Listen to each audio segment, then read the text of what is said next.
Para 2 ditësh, policia u njoftua se në fshatin Shtyllas ishte plagosur me mjet prerës një shtetas dhe menjëherë kanë shkuar në vendngjarje ku kapën në kohë dhe shoqëruan një nga autorët e dyshuar.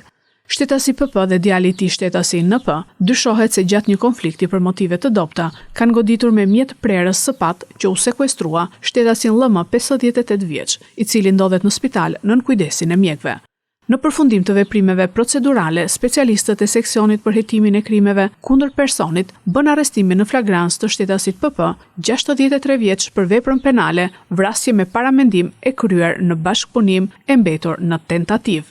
Djali i tij, NP 40 vjeç, banues në fshatin Shtyllas, u kap më vonë duke tentuar të largohej për në shtetin grek.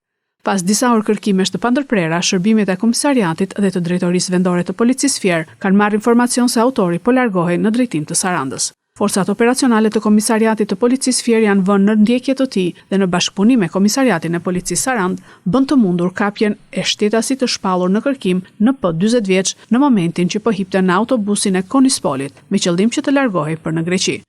Në vijim të veprimeve procedurale u bë ndalimi i këtij shtetasi për veprën penale vrasje me paramendim e kryer në bashkëpunim e mbetur në tentativë.